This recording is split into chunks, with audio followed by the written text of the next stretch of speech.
Hello, algebra. This is day 2 of sequences. So now that we have the formulas, we're going to have to do two things. We're going to have to create a formula and we're going to have to find a missing term. Okay, so let's take a look at the first one. We're looking for the pattern. So first of all, how do I get from one number to the next? The number's not changing, but it's changing the sign, so I must be multiplying by -1, which means I'm using the geometric formula, which is right above you. Geometric is multiply, and this is add or subtract. Okay, so I need to find a couple things in order to fill in the formula. I need to know A1, which is my first term, in this case is 7, and I need to know my rate. How did I get from one number to the next? Well, I multiplied by -1. So all you're going to do when you create a formula is plug that in. And you can't do anything from here because the exponent has to come before multiplication. So you cannot multiply the 7 and the -1. This is your answer. You leave it just like that. Okay? So let's take a look at the next one. How do we get from one number to the next? So this time the negatives are not alternating, so this must be adding. So we're adding 9. So this is an arithmetic sequence. Okay, so I'm using the sequence here. Okay, so we need to, again, figure out our A1, which is the first term, which is -14. This time we have a common difference of 9, which means we added 9 every time. So that's what we're going to plug in. We don't need n because that would mean if we're looking for a number, and we're not. So this is -14 plus n minus 1 times 9. So we're going to distribute the 9. -14 plus 9n minus 9. Final step is to combine like terms. So an equals 9n minus 23. Okay, moving on to the next one. How do we get from one number to the next? So all the numbers have the same sign, so I know that we're adding.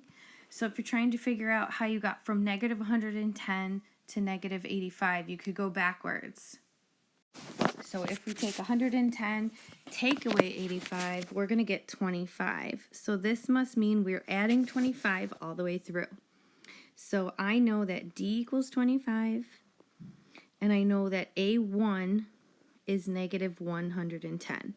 So I'm going to use my formula, A1 plus n minus 1 times D. So I'm going to plug in what I know, an equals -110 plus n minus 1 times 25. And I'm going to distribute the 25. 25n minus 25. So the last thing I need to do is combine the -110 with the -25. And that's going to give me -135. So we're going to do 25n minus 135. Okay, one more. So identifying my answers here. Okay, so sometimes when you're working with a geometric sequence, it can be difficult to figure out what we multiply by, especially when we can tell that it's going down, so it's a fraction. So what you want to do is take the second term and divide it by the first term. So if you divide that in your calculator, it'll give you 2/3. So that tells me that my rate is 2/3. So I multiply by 2/3 to get through this sequence. So you never have to guess, just take the first number divided by, the second number divided by the first number, and that'll give you a rate. Okay, so I also need that A1 is 162. So this is a geometric sequence, which is easy. We're just going to plug it in and leave it alone. So an equals 162 times 2/3 to the n minus 1. Okay, that's it for the first page. So that's how you write a formula. Okay, so now what you need to do, the second page is a little more complex because now we're looking for a term. So we're still going to use our formulas, but this time we're going to plug in everything we know. So the 50th term means n equals 50 this time. Okay, so that's the piece of information we didn't have before. A1 is 31. And then we still have to figure out how do we get from one number to the next. So you could do 31 take away 24, and that gives me 7. So we're taking away 7. And just make sure that 24 take away 7 is really 17. It is. So my common difference is subtracting 7. So all we're going to do is take my arithmetic sequence. We're going to take my formula and we're going to plug in all three of those numbers. So A50 means the 50th term. That's what we're finding.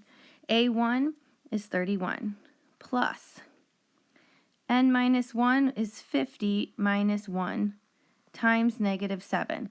Okay, so in your calculator, you can plug that whole thing in at once. 31 plus 49 times negative 7.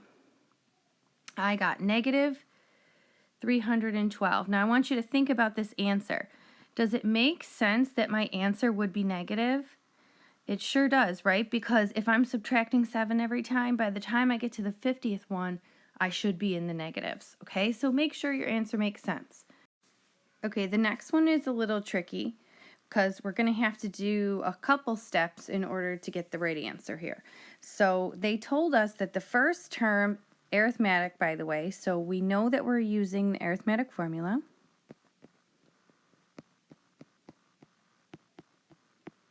Okay, they told us that the first term was 120, and the 10th term was 57. So in this case, I'm going to pretend like that's the last term. So I'm going to make that AN, and I know the first term and I know the last term, but the problem is I don't know D. I don't know how I get from one term to the next. Now I know that since N is 10, because I'm assuming that this is my last term, I'm going to plug in everything I know to find D. Okay, so I'm going to plug in 57 here. 120 is my first term. 10 minus 1 times D. So 57 equals 120 plus 9D. Take away 120 on both sides. So this is going to give me negative 63 equals 9D. Divide by 9. So this means I get from one term to the next by subtracting 7.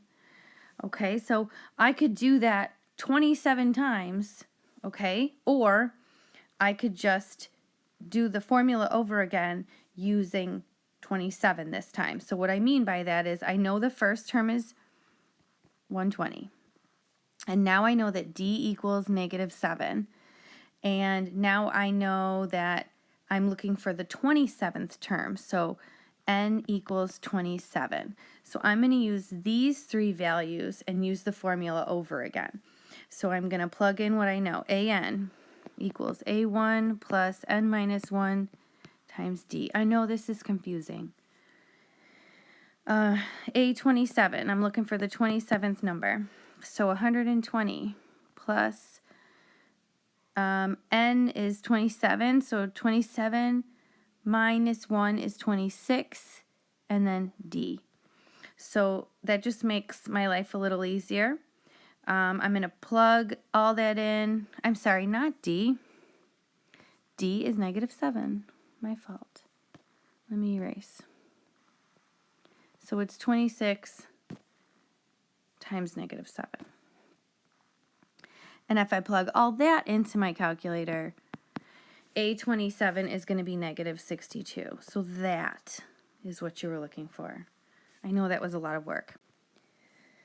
Okay, So we're going to talk about how we find the missing numbers in between a sequence. So this tells me the sequence is geometric, and it tells me that there's 3 missing numbers in between 9 and 144.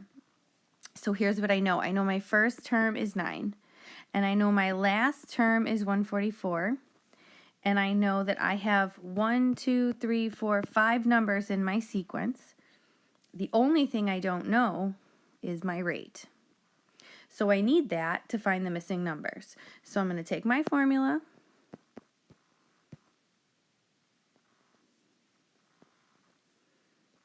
times R.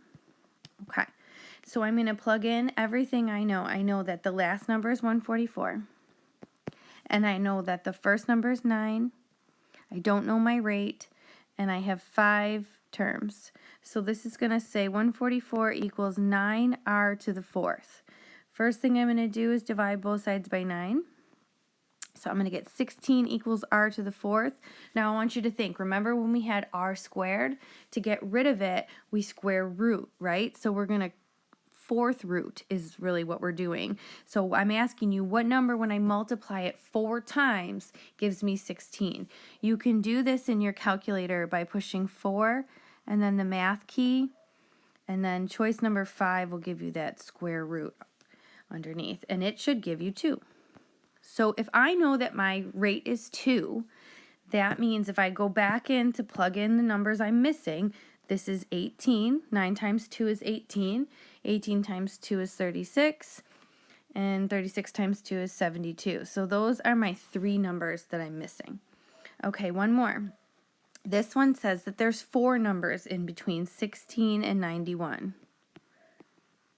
Okay, so what I'm going to do here, I know I'm using arithmetic. So A1 is 16, AN is 91.